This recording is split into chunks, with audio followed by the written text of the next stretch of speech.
cikgu, kita nak belajar apa cikgu? Hari ini kita belajar janjang yang kedua iaitu janjang geometri Jadi kita akan bincangkan hari ini tentang nisbah sepunya janjang geometri. Okey cikgu, okey. Okey di sini kita menggunakan contoh janjang geometri ini Jadi 2, 6, 18 ini dipanggil janjang geometri. Jadi janjang geometri ini macam mana kita nak lihat pola dia? Pola dia seperti ni dari satu sebutan ke satu sebutan tu kita darabkan dengan suatu pemala di sini. Contohnya di sini 3 lah. 2 kali 3 6, 6 kali 3 18 dan berterusan begitu sampailah penghujungnya. Okey cikgu. Baik, jadi maksudnya janjang geometri ini bolehlah kita takrifkan sebagai suatu jujukan nombor dengan setiap sebutan diperoleh dengan mendarabkan suatu pemala dengan sebutan sebelumnya. Boleh fahamkan kan? Okey cikgu, faham. Okey kita teruskan dengan melihat istilah-istilah yang berkaitan dengan janjang geometri ini Cikgu, istilah-istilah dia sama ke cikgu macam janjang aritmetik cikgu?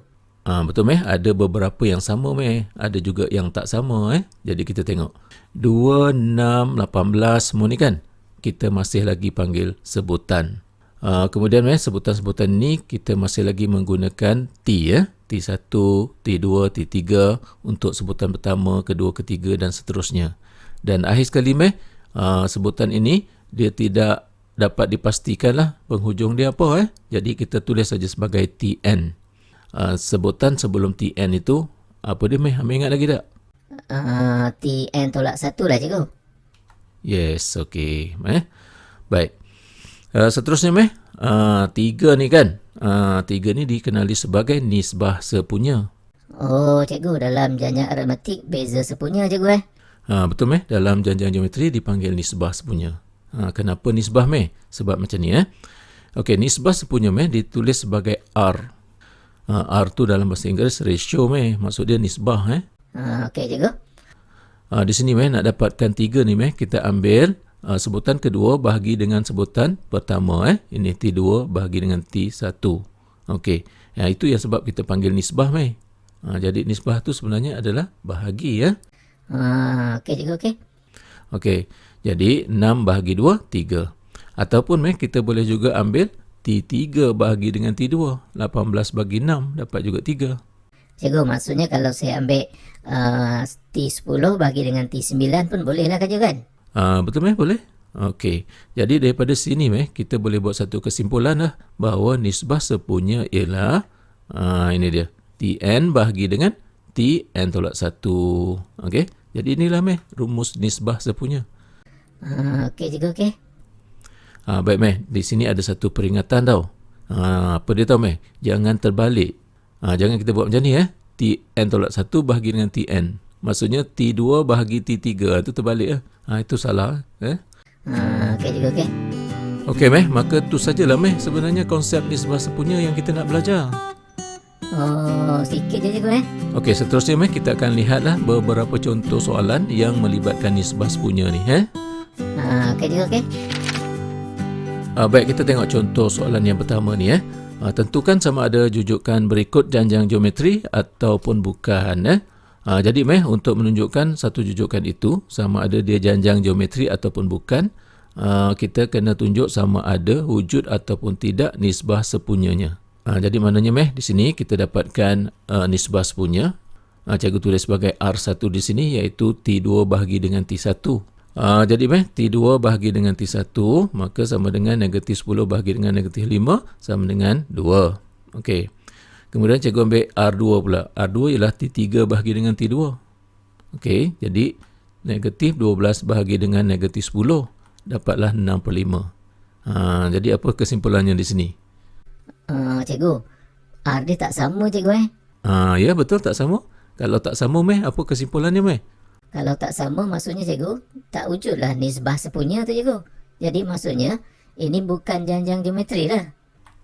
Bagus bagus. Jadi di sini R1 tak sama dengan R2 Jadi maksudnya di sini tidak wujud nisbah sepunya Oleh itu kesimpulannya ini bukan janjang geometri. Okey kan? Okey cikgu, okey. Okey kita teruskan dengan contoh soalan yang kedua ni Okey, jadi soalan ni panjang sikit kita baca. Baik, Adnan mula bekerja di sebuah syarikat pada 1 Januari 2020 dengan permulaan gaji tahunan sebanyak RM18,000. Okey. Jadi kat sini dia nak bagi tahu bahawa Adnan ini pada tahun pertama dia bekerja tu gajinya ialah RM18,000. Okey, jadi T1 sama dengan RM18,000. Kemudian dia kata setiap bulan Januari syarikat itu menaikkan gajinya sebanyak 5% daripada gaji tahunan sebelumnya. Jadi maksudnya pada tahun kedua tu Adnan dapat kenaikan gaji sebanyak 5% daripada gaji sebelumnya. Nampak? Itu sebab kita tulis sini 18,000 darab 5% ni. Jadi sekarang ni pada tahun kedua Adnan dapat jumlah gaji sebanyak 18,900. Boleh kan? Okey juga, boleh. Okey untuk tahun-tahun yang berikutnya gaji Adnan akan dinaikkan 5% daripada tahun sebelumnya. Jadi maksudnya tahun yang ketiga nanti, okey, jadi Adnan akan mendapat sejumlah gaji iaitu 19,845. Sebab dia menggunakan kenaikan gaji 5% daripada gaji tahun sebelumnya. Nampak tak? Okey juga, okey. Okey, kita diminta untuk apa Untuk tentukan sama ada gaji Adnan membentuk janjang geometri ataupun bukan. Buat justifikasi anda. Okey berdasarkan kepada 3 sebutan ini kita cuba dapatkan nilai nisbah sepunya. Okey, R1 ialah T2 bahagi T1 dan kita dapati nilainya ialah 1.05. Okey, kemudian kita dapatkan R2 pula, iaitu T3 bahagi T2 pula. Okey, dan kita dapat jawapan yang sama iaitu 1.05. Jadi apa nak rumuskan di sini?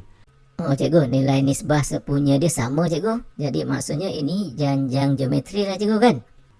Ya betul. Jadi apabila nilai R dia sama, maka ini menunjukkan bahawa wujud nisbah sepunya. Okey, kalau wujud nisbah sepunya, maka jujukan ini merupakan suatu janjang geometri. Boleh Okey cikgu, okey. Baik, seterusnya kita tengok contoh soalan yang ketiga ni. Diberikan 10, 3x tambah 2 dan P adalah 3 sebutan berturutan suatu janjang geometri. Ungkapkan P dalam sebutan X. Baik, macam mana cara kita nak selesaikan? Bila sebut janjang geometri dia ada nisbah sepunya. Jadi bila kata nisbah sepunya, maka T2 bahagi dengan T1 sama dengan T3 bahagi dengan T2. Jadi ini T1, sini T2, sini T3. Jadi gantikan saja di sini Baik, T2 ialah 3x tambah 2, T1 ialah 10, T3 ialah P, T2 ni sama ni lah 3x tambah 2. Jadi kita dapat tulis seperti ini. Boleh? Okey juga boleh. Baik, sekarang kita selesaikanlah darab silang di sini Jadi kita boleh tulis macam ni. Kemudian dapatlah P dalam sebutan X tu. Inilah jawapan kita. Okey cikgu, okey. Jadi maksudnya cikgu dia menggunakan rumus nisbah sepunya tu cikgu Betul betul. Okey sekarang kita tengok contoh yang keempat Okey, dalam suatu janjang geometri sebutan kedua dan keempat masing-masing ialah 3 dan 3/4.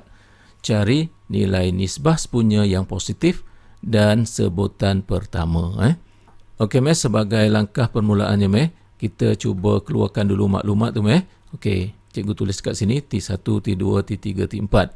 Baik, kita tengok di sini. Sebutan kedua ialah 3. Maka kita tulislah sebutan kedua ialah 3. Sebutan keempat ialah 3/4. Okey, macam tu Baik, dia kata cari nisbah sepunya. Bila nak dapatkan nisbah sepunya kita perlukan T3 ni Betul tak betul cikgu. Jadi T3 tak tahu kan? Cikgu tak tahu. Macam mana cikgu nak cari? Kita letakkan sini X. Oh, jadi maksudnya cikgu kita kena cari nilai X tu dulu lah cikgu kan? Betul betul. Ini adalah sebutan pertama jadi kita tulislah sebagai A kat sini.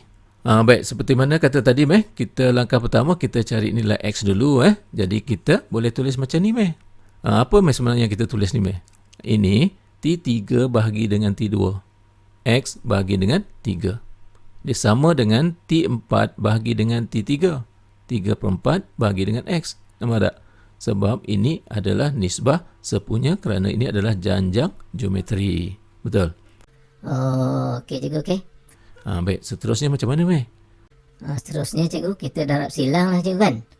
Betul. Bila darab silang, kita dapat macam ni.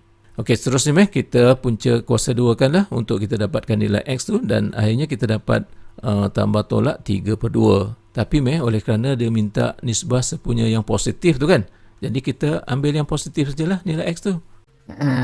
Okey cikgu, okey.